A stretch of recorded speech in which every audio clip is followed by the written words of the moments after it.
So please help me welcome to the podium Nika White, who will introduce our keynote speaker. Nika.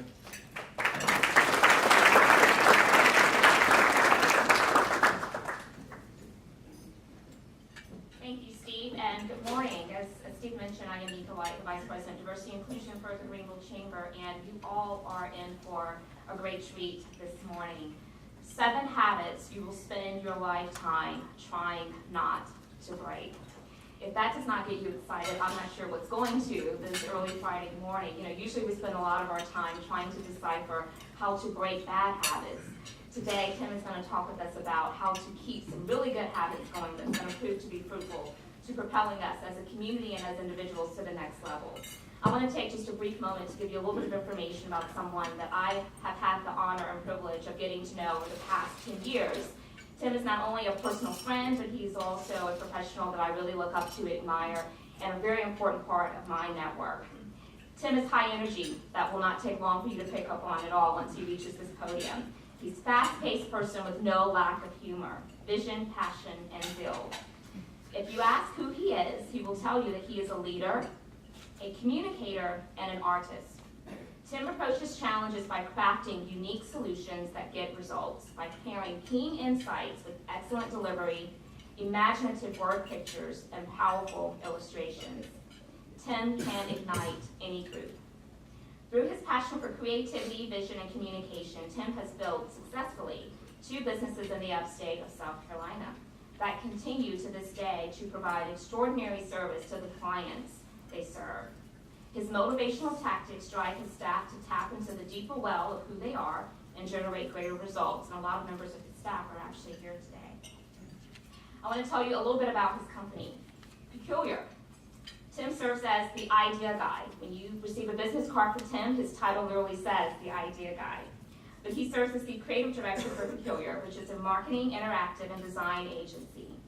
Peculiar has provided Tim opportunities to work with companies such as GE Combustion, the Salvation Army, the Kroc Center, Interim Healthcare of Greenville, Michelin Travel and Lifestyle, and many, many others.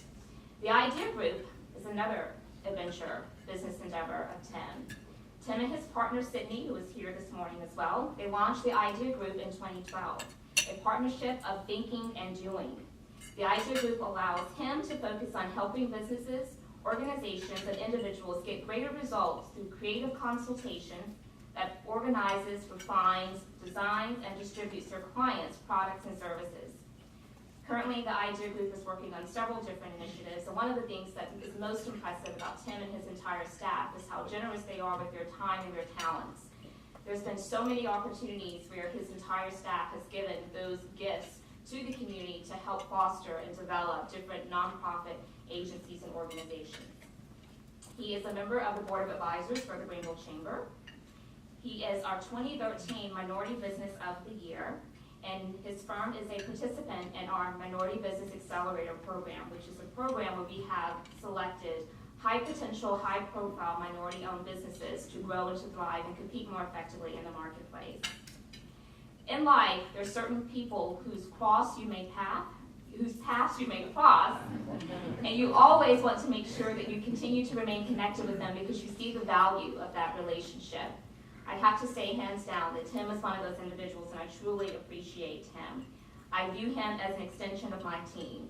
So I now introduce to you Tim Pecoraro to share with us 7 habits you will spend your lifetime trying not to break. Let's give him a round of applause.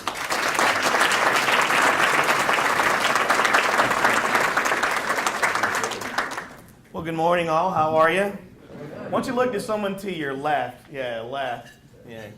Look at someone to the left and say, "You look pretty good." Now look to the Now look to your right. Now look to your right and say, "They look better than you."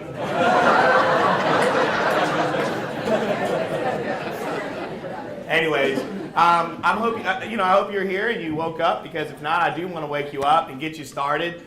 I drive people crazy first thing in the morning. I'm the person that you probably don't want to see first. Okay? So I like to get going and get moving. I really do appreciate Nika and the opportunity here. I've loved working with the Chamber, a lot of familiar faces that I see, and I enjoy you all very, very much. The people that I do know, those I don't know, I enjoy you too, hopefully, or I will be able to in the future. But on the count of 3, I want you to do something because I have a hard time remembering things. Count of 3, say your name. 1, 2, 3. Yeah. Okay, I think I got it. So I think we're good. We're good. If I don't remember your name, don't blame me. Okay? So anyways, I'm going to open up my trusty little device here that has my notes. A lot of times I love to add things into it. I'm one of those people that my imagination doesn't stop. I drive people crazy with that as well. If you ever have a meeting with me, make sure you first define the agenda. Okay? Because if not, if you just tell me to come in and bring the ideas, I'm going to take you somewhere you've never been before. So you're going to be like, wait a minute, now you'll feel overwhelmed. You'll like it, but you'll feel overwhelmed. So I can be quite disruptive with some things. But I am keeping myself focused this morning, hopefully, and I'm going to walk you through these habits. I'm currently working on a book, which I've been working on a book for a long time. I started one book, stopped that one, started another one. Now I'm starting this one, which I think is the one that I'm actually going to complete. So isn't that pretty good? You know what I'm saying? I'm going to get it done. But it all deals with a hyphen. It's like, you walk in a graveyard, you see the dash, the space between the dates. And we're people that begin and we end all the time. And we enjoy that. We like to begin something, but we also don't like to see it end. But sometimes we want things to end, right? But none of us want it to be that way in our life as far as us being human beings and being alive and seeing things. We don't like to think about it being over. But what I want to focus on, a little bit when I'm working on this book, or where I really want to put my attention, is that hyphen. A hyphen, and please do not, I write the way I speak, so believe me, there is an editor. I am not your grammar or English major, all right? But I know what I want to say, and I know how to put it down on paper. But here's the thing. The hyphen is a compound modifier. So if I were to say man-eating shark, you know that what? It's a man-eating shark, right? Or a man who's eating shark. But if I put a hyphen in there, what? It changes everything, right? It flips it. All of us go through life with the same sentence. It could be something that's happened in your day, something that's gone on in your week, your year, or your life. That hyphen is waiting to be placed to modify it and modify what it means. And I really believe that all of us have the opportunity to see things change and improve stuff. You are not a product of your past. It's a part of you, but you're more than you've become. Always keeping that in mind and moving forward is the best thing that we have and what we can do to contribute to make this world a better place, to make our community better, to raise better families, to connect more, make businesses great, see integrity rise to levels we've never seen before. That's what I think we have the opportunity to do more than anything is improve. Okay? Now you say, well, that's nothing, that I've heard all of this before, and that's true. But do we spend our time really, really focusing ourselves and putting our minds into that? Do you spend time thinking about how am I going to get better? What am I going to do to improve? How am I going to get myself up to another level? It's not finished. It's not over. You're not done. And I really believe that every day that I have to be older and get older, I realized when I was 20, when you're a kid, you want to be 20, 18, 20, 19, 21, something. Then you get 20 and you realize that, this is pretty cool. Then you realize nobody takes you really serious. Then I hit 30 and it was like, oh, people are starting to listen to me. Then I hit 40 and then people were like taking me serious now. I was like, this is pretty cool. I was like, come on, 50. Come on, 60. Hey, I look pretty good for 67, don't I? You didn't know I'm 67? Yeah, no. I'll be 44 on Sunday. Yeah, see these grays? This is my family. They did this to me. In here, all of this is their fault. But anyways, let me jump into this. I am a leader. I'm a communicator, and I'm an artist. I love to motivate and encourage people. I love to be passionate about anything that I'm going to do. I'm one of those people, I don't make a to-do list, I make to-don't lists. In other words, if I have a don't list, I know what I'm supposed to do. And too many times we're doing things we shouldn't be doing. Focus on what you should be doing, and you'll be great. I love to energize, motivate my clients, get them to believe and dream again for what it is they started doing what they're doing. So check this out. What is a habit? A habit is a settled or regular tendency or practice, especially one that is hard to give up. Think about that. A settled or regular tendency or practice. Think about it. You want your kids to have the habit of brushing their teeth, right? That's a good habit. So you think about these things, but then as you get older, you notice the bad habits start creeping in. How many of you can admit who would tell the truth, lift your hands, participation sport, and say you've got some bad habits? Who would say? There we go. So guess what? We're all, and this is good company, right? So we all have them. So instead of, as Nika, in her introduction said, we spend our time trying to break habits, why don't we just have habits we try not to break? And it's a different way of looking at it. So I'm going to start with a few of them. And in my book that I was saying, and by the way, I'll tell you, I do go on rabbit trails, but I always find my way back. All right? So just so you know, I will find my way back. My clients tell me that I have ready, focused ADD. So it does come back. So I'm using these quotes in this book. And these quotes, I've been collecting them, so many. And so I'll put a quote in here with a habit, and I'm going to talk about it for a minute. Habit number 1, recognize and pursue your purpose. Try not to break that habit, to recognize it. I remember growing up, I'm an inner city kid. That's where I came from. Probably trying to figure out, a lot of people, I hear this all the time. So what nationality are you? They try to, I am Italian Puerto Rican on one side and Ukrainian Jew on the other. My mom is red hair, green eyes. She can stand right next to me. You wouldn't know it. If I was a food, I'd be a garlic bagel with cheese and lox. Okay? So when I was a kid, I had my own holy wars. Okay? I had crusades inside me. I had everything. If I was a flag, you would never fly me. All right? So anyways, I had to learn purpose, though, because we were poor. There were immigrants on both sides of my family. I didn't know who I was. I didn't know what I was supposed to be doing. I just knew they worked hard. They really came with nothing and started. And, the attitude I was given as a kid was, if you want to one day do something, start on the smallest thing. If you want to own a parking lot, learn to sweep one. If you want to own a McDonald's or some kind of food restaurant, then wash dishes.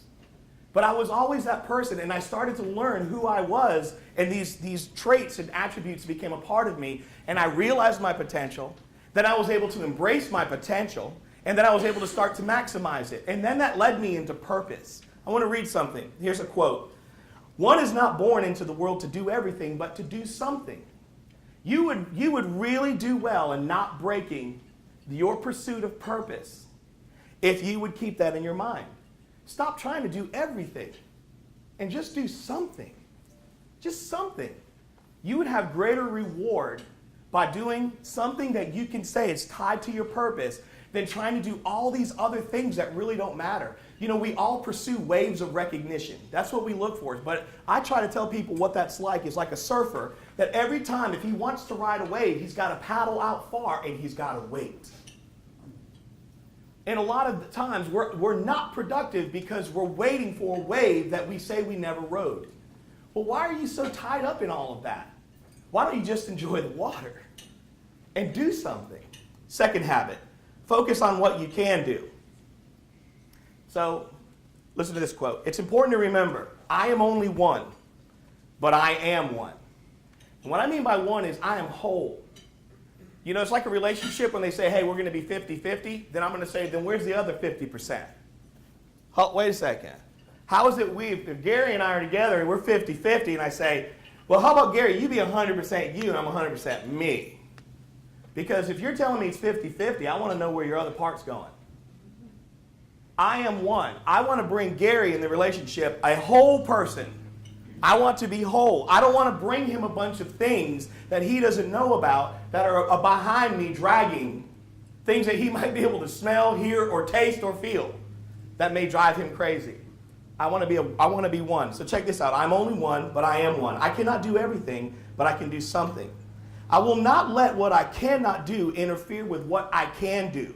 That is one of the biggest excuses. People point out everything they can't do instead of focusing on what they can do. We blame employers. We can blame a client. I wish I could be more creative if my client would allow me. If you're going to live behind that statement, you'll get exactly what that statement says. Nothing. You won't feel fulfillment. And you may never really work with them to see another thing because you're stuck. Employees, I have staff that have said that in the past. If I could just do this. I say, well, what can you do? Well, the client doesn't want to use these colors. Well, what colors do they want to use? So stop saying what you can't and focus on what you can. It's frustrating when you feel you are being held back or blocked, is it not? So here's what I would say with that habit. Focus on what you can do and try not to break that ever. Habit 3, spend more time remembering why. And I'm going to give you a quote with this. Promise me You will spend or not spend so much time treading water and trying to keep your head above the waves that you forget, or even truly forget, how much you've always just loved to swim. We do not spend enough time remembering why we're doing what we're doing. And so we're just busy. Instead of sitting back. Now, in this room, if we were to really just, open it up for discussion, I guarantee you that a good portion of this room would say that they walk into a place that they can't remember why they're doing it. The joy is not there. The fulfillment's not there. And it's because we lack that. Marriages suffer because of it. Families suffer because of it. That very reason why. And most of the time, if we would just sit, reflect, think, review, inspect, not everybody else, yourself, you get to that point where you say, I remember now. I remember how it started. I remember why I chose to do this. I remember why I'm doing what I'm doing. Once again, it goes back to habit 1 about purpose, right? I remember. Far too often we forget why we started out doing what we're doing. We tread water. We look ridiculous doing it. And then people say, but I thought you loved to swim. But you're complaining about the very thing you get to do. And people go to work like that. How many of you can say you've heard people sitting at work just complaining all day? Anybody? Come on, lift your hands. Participation sport, remember? So they're complaining. And then you want to ask, and that's what I'll do. I'm that bold, unfortunately. I will tell you. I will say to somebody, not rude, why are you even here then? I'm not being mean. I'm just asking the question. You must have forgot something somewhere. Hansel and Gretel, I love doing little stories like this. But this is another book I have where I'm taking all these nursery rhymes and children's stories, and what I do is I kind of take the story, then I talk about how it's just like us. Why in the world would you go through the woods with breadcrumbs and drop them, knowing that there are animals out there that will eat them? You know what I mean? No wonder you're lost.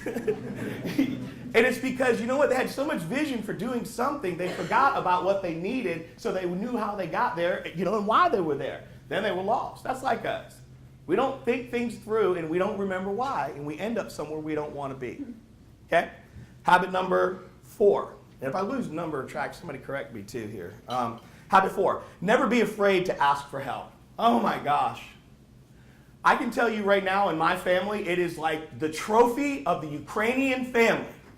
Add the Jewish to it, and you do not ask for nothing. Never. I mean, if you are drowning, don't tell anybody. Just drown. And then they'll say, he died like he lived. Never asked for help. So I say collaboration is the admission of weakness. I've said that to people and they're like, I don't agree with that. Well, you don't have to. But I'll tell you this. When I say I want to collaborate with Gary, I'm admitting something to him. I need him. I'm saying that there's something he has in him that I may be lacking. Or it's the coupling of both of us, the combination of the two that makes something better. And so this is not an example of collaboration. Gary and I get together and we're working for Miss Nika White here. And Nika says, I need 10 things for you guys to accomplish. Gary and I get together, we stay in a room for 8 hours. We come out with our piece of paper, we run to Miss Nika and say, we got all 10 right here. She's like, this is awesome, guys. So I walk away. Gary leans over and says, Tim only came up with 2, I had 8. You see, that's not proper. See, because my 2 may have been the most important, even though he had more. It's not the quantity, it's us coming together with the quality and us working together. So check this out. I would imagine there are days, you ready? This is one of my favorite quotes.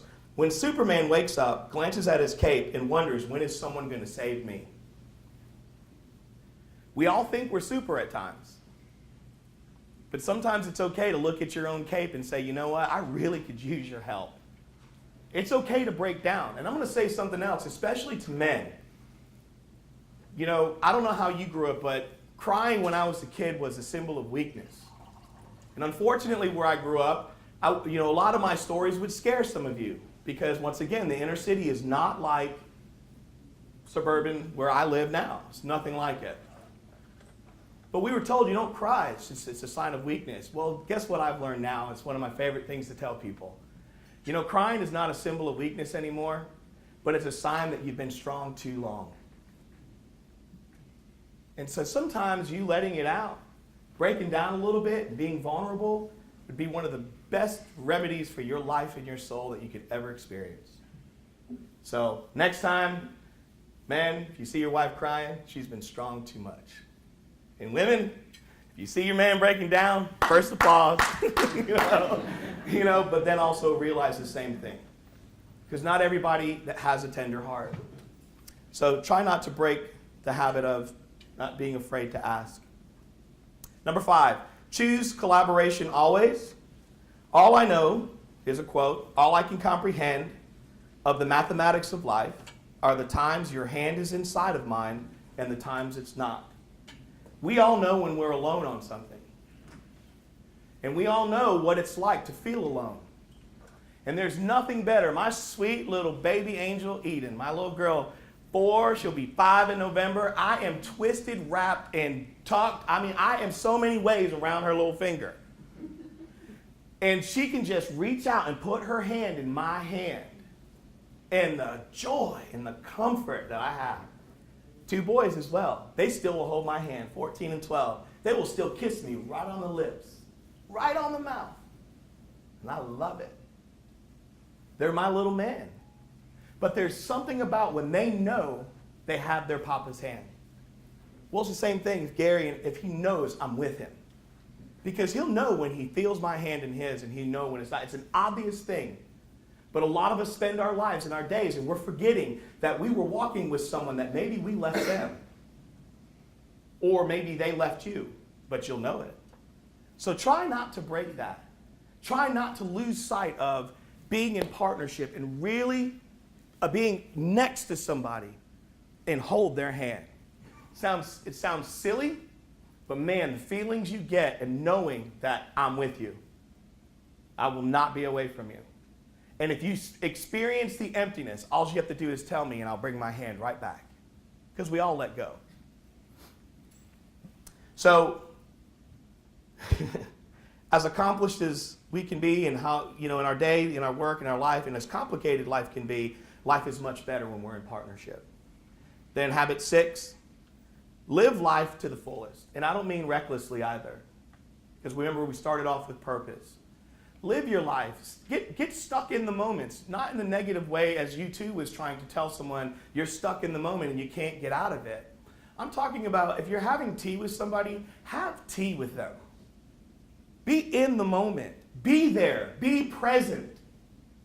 One of the things I watch, a telltale sign meeting with a client, is if I'm meeting with them and they want my very best out of me, but yet they're distracted with everything else. Then 2 weeks later, they're going to have me remind them of what we discussed in that meeting because they weren't in the meeting with me. They were present, but they weren't there. It's like the difference between people say, I'm a good listener. Well, are you actively listening? Some of you can multitask, still hear what's going on, repeat it, but you never took it in. So what? I say slow down. Walk slowly through the moments you have. Take the time. You're going to have coffee? Have coffee.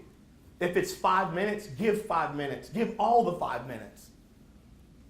Stop insulting, offending, and hurting other people with the ability to multitask. And I can tell you right now, I'm very good at hurting, wounding, and offending people with multitasking. But I have a new habit. I am living my life to the fullest, and I'm there. I'm going to be there. The purpose of life is not to be happy. And I want to say something about happiness. If I gave everybody in this room $1,000, you'd be happy. You'll spend it, you'll get something, and you'll remember it. But it's the joy of remembering that I gave you $1,000. It's not the happiness moment. See, happiness is temporal, but joy is something that remains and it stays in you. We need to create more things living our lives to the fullest that give people something that is a seed that can continue to reproduce something of its kind. Something good, something rich, and something valuable. So the purpose of life is not to be happy, it is to be useful, to be honorable, to be compassionate, to have it make some difference that you have lived your life, but you've lived it very well. Last one. Habit 7. Always make a difference. Be a difference maker. And I am one of those people that what does it matter? When you come into the room, you've got to understand how important you are. So I will use this as an example. This is not arrogance, and a lot of people will think that it is, but I'm going to tell you something. It's because of how I grew up, my lack of mentors. I did not have men in my life to speak into me, to challenge me, to bring correction to me. I did not understand honor. I did not understand a lot of things. I had to learn them. I had to pursue men in my life. I pursued mentors. My best consult comes from men that are 30 and 40 years my senior. I do not want to get advice from my peers because they're not where I want to be. My friends, people that are my age, I don't want that. I am that. I want what someone else has. If he's a good man, he treats his kids well, I want that. And they've lived. So being a difference maker is an important thing to me because as I grew up, I didn't have it. But let me tell you how I came into this room today. When I walked into this room, I became what was missing and necessary for this time right here. That's how I treat my day. When you get a new client, you became what was missing and necessary for them. When you are taking care of someone else's kids, and watching them, you are what's missing and necessary for them. And if you could treat your day like that, just imagine how much of a difference you would make if you knew. And I'm just saying, it's like I came in here, I don't even know you. You may not like anything I'm saying, and to be honest with you, that's not going to hurt me. Because I came in here to bring something that was missing and necessary. And even if a few of you walk out and it does something that makes a difference, I know the laws of multiplication. I understand how things can grow by one person being affected or touched. So did you come in here to make a difference? Did you come in here becoming missing and necessary? Are you, when you're interacting with people, are you just sitting there doing the same thing, talking to the same people because it's your crowd? I mean, come on, break out of that. Get next to somebody else. Learn about them. Hear about them. Know about them. And maybe you can make a difference because you just became missing and necessary for them. Whether it's a business transaction, maybe they're going through a divorce and so are you. Maybe they lost a child. Maybe they're bankrupt or going through bankruptcy. But once again, it comes to that point where you can give that person the opportunity to open themselves up and be real. Now, I'm not talking about putting your life on Facebook. Trust me.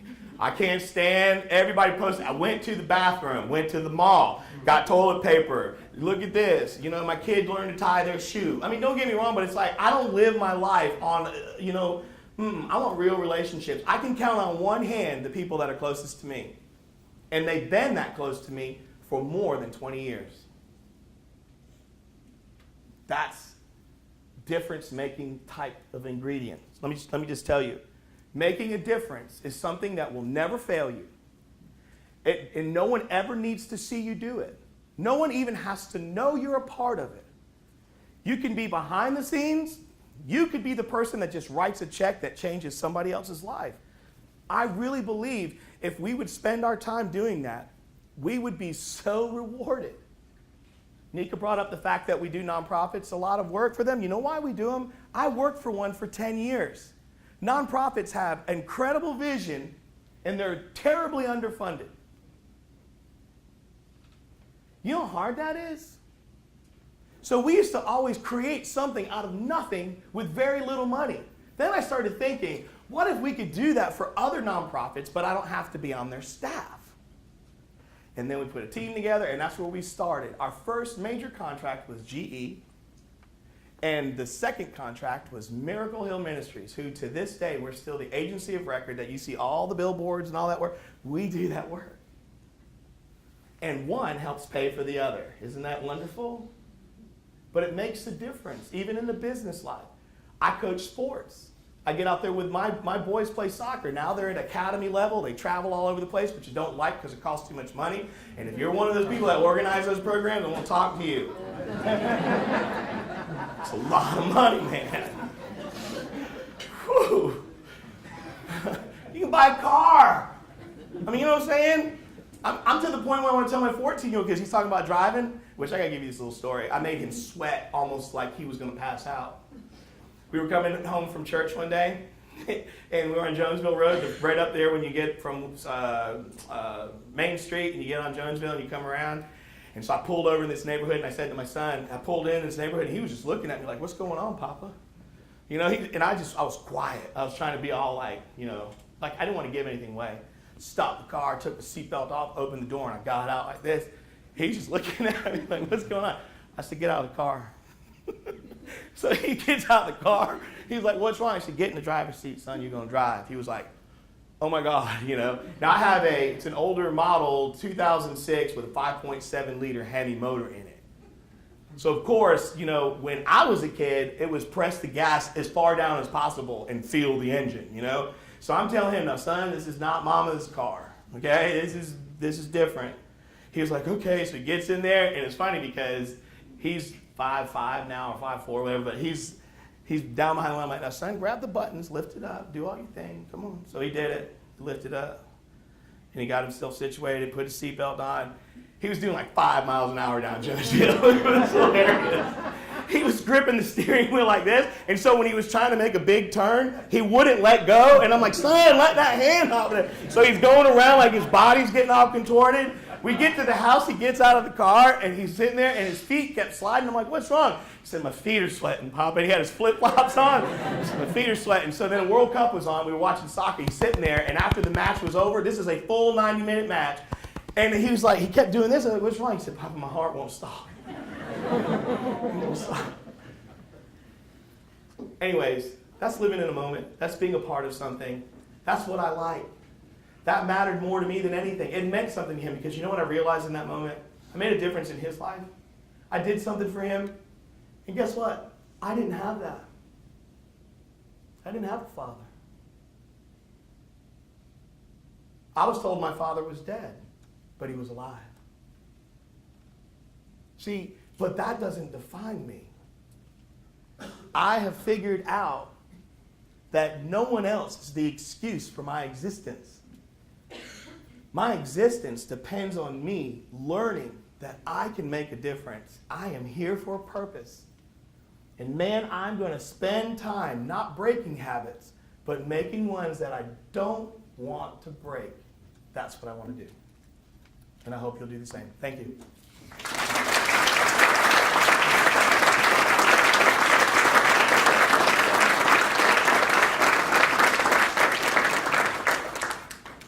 Wait, no, he told me I had to stay up here. So We'll be signing up registrars for the Tim Pecoraro fan club here shortly. Is Mike on? Is Mike on now? Okay, there's only 2 positions, on and off. Okay, so I don't need a mic. So we got the opportunity for a few questions. If you could, just raise your hand. I'll try to recognize you. We got a few minutes, so we can pick Tim's brain before he leaves the podium. So who's got the first question? Right to the back. What was one of your ta-da moments? well, I met a guy, his name was Sluggo, and I have this picture on my desk. He was a baseball coach. And he was a black gentleman, and he knew that I was a world of cultures all wrapped up in somebody. He knew that I was very athletic. He knew I could communicate well. I was creative, all of this stuff, but he also knew that I was just a wandering kid. And so he brought me on the baseball team, and he began to tell me what I could do. He began to tell me that there's nothing can stop me, because the thing that I will never lose is my free will or my free moral agency. No one can take away my power and ability to choose. And so he told me my legacy will be my choices, not what other people's choices are. And he told me that when I was a little kid with my ears sticking out of a baseball cap and a little t-shirt, just all I want to do is hit a baseball. And that's what he told me. And to this day, he is the man. And he wrote a little note to me. I was overlooked by a lot of people, but he was the one that really spoke that into my life, and it changed me forever. A question right here. Coming out the inner city, how did you find mentors? 'Cause most times in the inner city, you find mentors that speaks into your life, but to get to a certain level, how did you find the group of people that you wanted to be around? Well, I first had to determine what was important. What did I really want to, improve? What did I want to change? Some things I needed someone that walked in my shoes to understand how to stop doing it. You could deal with addictions, you could deal with fighting, you could deal with all kinds of stuff. And so I needed someone, to really address that. But when it came to looking out, first thing I discovered was stop trying to find somebody like yourself. The first man that I got a hold of, his name is Harry Ramey. Still to this day, someone I could talk to. He's from Missouri. He lives here in Simpsonville, South Carolina. And he's from Missouri. And he sat with me one day. He said, Tim, as long as you won't hold it against me. I went to him. I saw what he had. I wanted that. And he said, as long as you won't hold it against me that I've never lived like you have, he said, I can tell you something. We both have the same needs. We need purpose, we need value, we need worth. And Harry Ramey was the first man to take me in. My hair was long, wild, and curly. I was 19 years old, and he put his hands on me and loved me and taught me how to be a man. Good. Who's next? Over here. I work with teens and foster youth and kids that have aged out of foster care, and we're in the process of, I'm at Penalty Place. Mm-hmm. I'm Laurie Raven, and we're in the process of developing a mentorship program for kids who left foster care, and I'm wondering what tips that you might offer, and maybe want to work with us in developing this program. What tips you might offer, because these are kids, the research is showing that kids that left foster care, if they don't get help, it costs society $200,000 to $300,000 per child, and they're floundering. So what tips can you provide us, and that each youth that's left foster care needs 5 different mentors? Right. First thing I would say, and I would love to talk to you about it, separately as well, but first thing I would say is don't just make a program. Kids are sick of them. Okay, programs won't do anything. It has to be scheduled. You have to have a plan and all this stuff. Do something with a purpose that really has interaction and activity, and it's real. Make sure there are people that are authentic, that they really want to be there. Too many people are on boards and all these other things, and they have a big list of all the boards that they're a part of. I sometimes want to ask, why are you on that? Is it for your resume? Or is it really, if you're going to be on a board, you're a doer or you're a getter, or get off the board. That's my attitude. And so when you come into with these young people and you're going to put together, don't be program-minded. Be people-minded. And then really make sure if you're going to have these 5 mentors that they really are people that are going to bring a difference and make a difference or change and can be, have impact. And once again, if it's 5 minutes, 10 minutes, make sure they're there for 5 or 10 minutes. In other words, be in that moment, because that's when it makes the difference. This one over here. Your story about your immigrant background is one that related to me. I've got something similar. Obviously, our stories are different, but if they were movies, they'd probably be produced by the same kind of person. Thinking about that kind of background and knowing I personally lack some of those types of relationships, I'm sure some people have the same type of struggles. What type of resources were you able to go out and find yourself? And how did you go about finding resources when you were starting out? Obviously, you may not have had a big trust that was left to you, or a dad that had a billion connections, or mom had a billion connections in the business world. So what did you actually personally go out and do and find from a resource standpoint got yourself started? First thing I did is I found places I could go work, and I usually had another agenda underneath that. I looked at who ran that place. One of my first jobs was working for some Indians from northern India, and their whole staff were Hispanics. They were Colombians, and they were Peruvians and Chileans, and I speak Spanish as well. So it was perfect for me because I wanted to be around these folks to get opportunity to learn, because these Indian folks, they had hotels, they had all kinds of things, and they really welcomed me in and brought me in.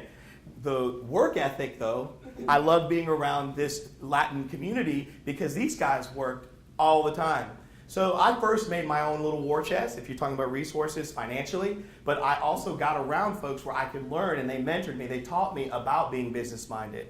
And I was always creating a business. When I was in high school, I was making a business. There was always a business that I was working on, or an idea or a thing, and I wrote it, and I have notebooks. My wife will tell you, I got journals and notebooks of things I would write and just ideas. And so that's how I first got myself going. And then eventually, I tried some college. That's a whole other story. They welcomed me to leave. And so that's putting it nicely. So anyways, but reading is great. Obviously, this world is so full of the internet. You have so many tools. There's so many people in this room that if you just walk up and ask, and that's the thing, don't be afraid to.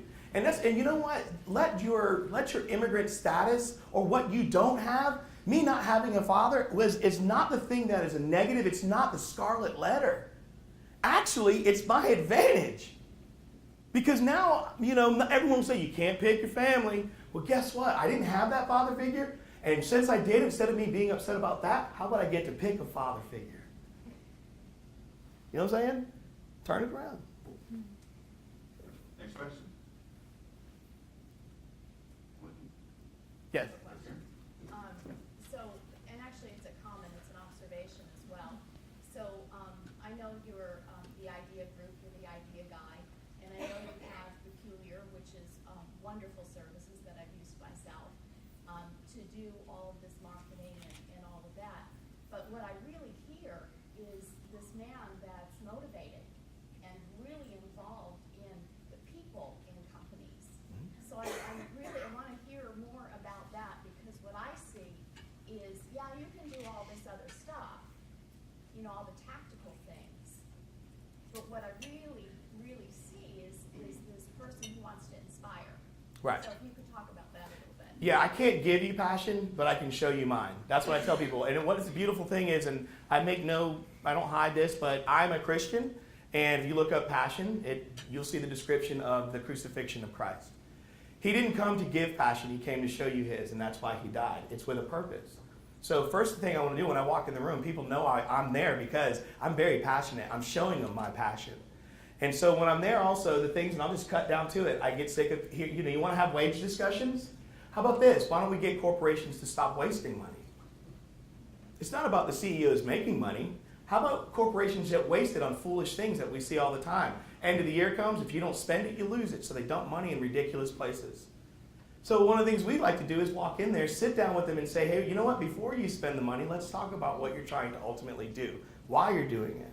And we really want to get into where do you want to lead your staff? What do you want out of these folks? How can you continue to grow them? Because just spending money is not going to be the answer for you, especially in the marketing and advertising world. And so then what's your strategy? Do you understand the difference between a tactic and a strategy? It's not insulting people, but it's really getting them to think. Because too many times we're hiring people that are degreed, but they're not connected and they have no real life and real world experience. And so it's great, the degree is awesome. And the corporation is great, but sometimes that red tape is so thick you just can't function. And so I like to sit down, help unlock people, help them figure out what they should do, show them how they can save money instead of just keep spending it. And then also engage other people and grow that business from the inside. Grow your people. And then watch your product or your service succeed. So it's kind of what I enjoy doing. That's my favorite, that's what I do. I unlock them and help them with what they ultimately want to accomplish. Next question. Do you have any ideas about how we can unlock opportunities for new nonprofits, for corporations, many of whom give to the same entities year after year after year? And there are new nonprofits that are doing amazing things in the community with no resources at all. Do you have ideas as to how that can occur? I have ideas, but probably the thing I would say most, and once, there's times I can really split a room up really easy. It's like churches popping up on every corner, and I meet with boards at churches, stuff like that. I say, so what? You have a children's program, so do they. They have a youth program. I mean, why do I pick you? What's the difference here? So the first thing is making sure you know why you're doing it, why it's established. Not just doing it, well, I'm going to start one because I didn't like that pastor, so I'm going to start my own church. And that's what usually happens, you know what I mean? They feel called, but it's really, no, you were called only because you left. Okay? So, don't even get me going on that. But with nonprofits, I would say the same thing. If you're going to be a new nonprofit, and if I was starting a new nonprofit, I would first go see who is somewhere in an area where I know that I would also like to be, and what can I do to complement them, to bring another element of completion to servicing our community as opposed to competing with them. And where too many nonprofits are competing for the same money, and that's exactly the problem we've created in Greenville. And the same people get it. And they're already in the front running, and they know people, the board member, they all rub up on each other. And I tell you this, and if you're a board member and you're on these nonprofits, if I'm offending you, maybe just look at your board and make sure you're not doing it and don't be offended. If you're not doing it, just don't be offended. Okay? But what I'm saying is go get connected to somebody, and where can you complement and grow what you're doing? Then people will begin to see you. Remember, the first thing is you're not doing it to be seen anyways. You're doing it to do good. That's the reason you're doing it. But if you somehow become visible, it's because of the work you're doing. Because people say to us all the time, hey, I've never seen your company's name or anything like that. I said, well, that's not why you hire us. We're not doing the work to be seen. We're doing it so our clients to be seen. And if our client wants to talk about us, well, now you know about it. Does that make sense? Okay, hope I answered your question. Got a little bit of time left. Next question. I get the last one. Oh, God. Oh, boy. I think it's great. How did you? Divine intervention. It goes back to the college story. Yeah, just let's say I was in Miami, and I became too recreational, and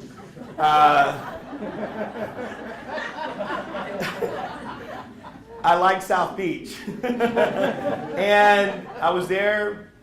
I had partial scholarship for sports and some academic money, and made a lot of foolish decisions, got humbled very quickly, and was appropriately dismissed. And I went back to Connecticut, and I hid and was so full of shame and running around lying to everybody that, what are you doing? Oh, I was injured. I mean, if there was a story to be had, I made it. I made a story about it. And then I realized that was becoming my legacy, and then I started remembering this is not who I am, this is not what I'm supposed to do. And I needed to be able to be okay with making a mistake. My mother and my stepfather moved here to Greenville. He was at GE. He was a maintenance engineer, helping design cranes and things like that. My mom worked for Kemet. And so finally when I broke down, I was able to just get to the point where I was okay with being human and needing to heal and grow up. My mom said, why don't you come back here? I got to Greenville. It was a ridiculous culture shock for me in 1989. I thought there were two colors here, and I wasn't one of them. I was loading trucks at Donaldson Center for FW Woolworth, sweating in 120-degree trucks as a temporary job, and I started growing up. And I've been here ever since. Got married here, children here, started businesses here, and plan on being here. So. What age did you grow up? I'm still growing up. As a matter of fact, I need to have some milk.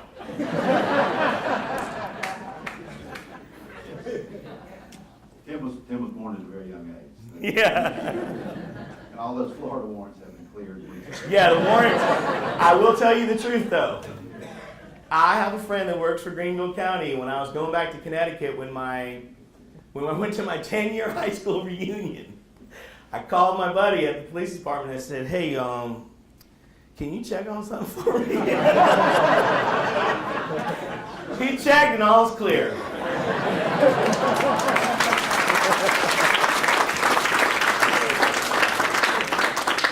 And the last question is, Tim, tell us what the next 10 years is going to bring.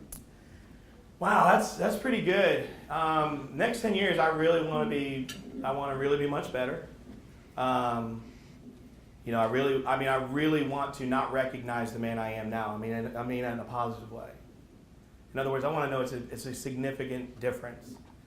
I want to be a great man to the people that I'm involved with, family, friends. That's what I want to be. Number one, that's first and foremost. I would really like to see, and that's very, very near and dear to my heart, is what she was talking about. I want to see more of a celebration of nonprofits and people working with them and breaking up some of and I'm just going to use this term, and so forgive me if it's incorrect to some of you, but I feel like it's very good old boy in some of the way things are done. And I don't agree with it. I would like to see make a major impact for helping small businesses in this area to get off the ground and not move into downtown and then die 2 weeks later. or 2 months later. I really want to see more of I want to see more of, instead of just B2B, I want to see big business to small business interaction, a lot more of it. I want to also make a difference in this area to where women aren't viewed as a minority in business, but they are women owned, and that's what they are, and they work. A woman is not a minority to me, because that's what I grew up with, and my mom was no minority to me, she was a majority. So really want to help bring impact into small businesses, and also for us with the two companies to keep growing them, and like to see a staff of about 25. We own our own building, and we're consulting for big companies in New York, California, wherever, and we're doing a lot more. We're getting paid more for what we know and not so much for what we're doing.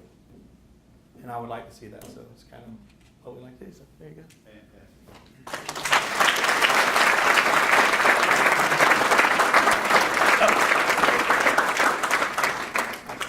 I have to help you back up on stage. Yeah, you got a bum knee there.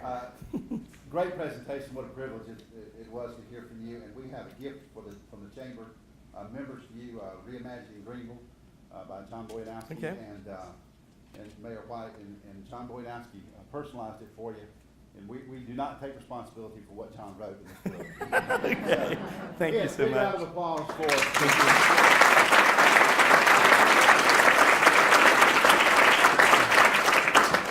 Oh, what a great program. What a great program. Just a reminder, I'd like to thank the hotel and wait staff here at the Embassy Suites. They do a great job for us each and every time we have an event here. And we want to thank them for hosting this event for us today. Let me get you to mark your calendars now. If you've got the smartphone, you can get it out right now. You can put it in your calendar. It's August the 22nd. That's our next event. And it'll be held in the room at the far end of the hotel. And Tom Merritt from UBI will be our speaker. So that should also be another great event. What another wonderful speaker we have, and great opportunity to learn from our fellow chamber members. You know what's unique? Next month, September, is our renewal date. I know that because I got a note from the chamber saying I owed more money. But it meant more than that. It meant September of next year's 15 years that I've been involved in the Greenville Chamber of Commerce. And I can honestly say that it's done more for my personal development and business than any other organization I've been a part of.